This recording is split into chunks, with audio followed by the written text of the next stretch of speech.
Hi అండి, అందరికీ నమస్కారం. Welcome to Telugu roundup YouTube channel. నా పేరు శ్రీకాంత్ అండి.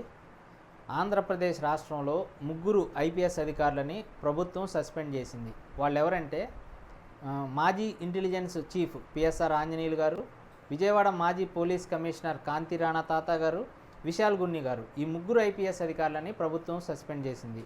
దీనికి గల కారణాలు ఏంటో ఇప్పుడు మనం తెలుసుకుందాం. కుక్కల విద్యాసాగర్ అనే వైసీపీ నాయకుడు ఉన్నారండి. ఆయన కేంద్రంగా ఒక ఇష్యూ అయితే నడిచింది. ఆ ఇష్యూలో జరిగిన అవకతవకలు వల్ల ఈ ముగ్గురు ఐపీఎస్ అధికారులని ప్రభుత్వం సస్పెండ్ చేసింది. ఇక నెక్స్ట్ ఏంటంటే, ముంబైకి చెందిన సినీ నటి కాదంబరి జత్వాని అనే ఆవిడ ఉన్నారు. ఆవిడపై ఫిబ్రవరి 2వ తారీఖు 2024 ఫిబ్రవరి 2వ తారీఖున ఇబ్రహీంపట్నం పోలీస్ స్టేషన్లో ఒక కేసు అయితే నమోదైంది. ఆ కేసు పెట్టింది ఎవరంటే కుక్కల విద్యాసాగర్ అనేటటువంటి వైసీపీ నాయకుడు పెట్టారు.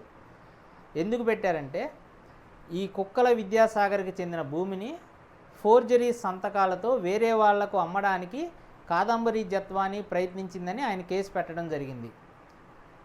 ఆయన కేసు పెట్టాక పోలీసులు ఆమెను, ఆమె తల్లిదండ్రులను పిలిపించి అరెస్టు చేసి చిత్రహింసలకు గురి చేశారని ఆవిడ ఎవరైతే కాదంబరి జత్వాని రీసెంట్గా ఆగస్టు 30న విజయవాడ సిపికి ఫిర్యాదు చేశారు. ఫిబ్రవరి 2వ తారీఖున కుక్కల విద్యాసాగర్ కేసు పెట్టారు.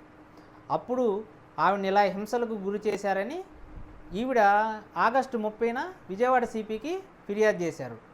విజయవాడ సిపికి ఫిర్యాదు చేయడంతో ఏపీ డీజీపీ విచారణకు ఆదేశాలు జారీ చేశారు. ఆ ఆదేశాలతో విజయవాడ పోలీస్ కమిషనర్ రాజశేఖర్ బాబు గారు ఇబ్రహీంపట్నం పోలీస్ స్టేషన్లో ఈమెపై నమోదైనటువంటి కేసుకు సంబంధించి ఫైళ్లను పరిశీలించి ఆ కేసు నమోదులో, ఆ కేసు దర్యాప్తులో అవకతవకలు జరిగాయంటూ మళ్ళీ డీజీపీకి ఈయన ఫిర్యాదు చేశారు.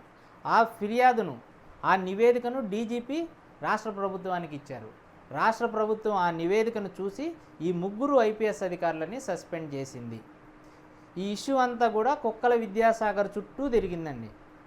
ఆయన ఏదైతే 2024 ఫిబ్రవరి 2వ తారీఖున కేసు పెట్టారో ఆ కేసు అవకతవకలు జరిగాయి కాబట్టి, దర్యాప్తులో అవకతవకలు జరిగాయి కాబట్టి ఈరోజు ఈ ముగ్గురు ఐపీఎస్ అధికారులు కూడా సస్పెండ్ అయ్యారు.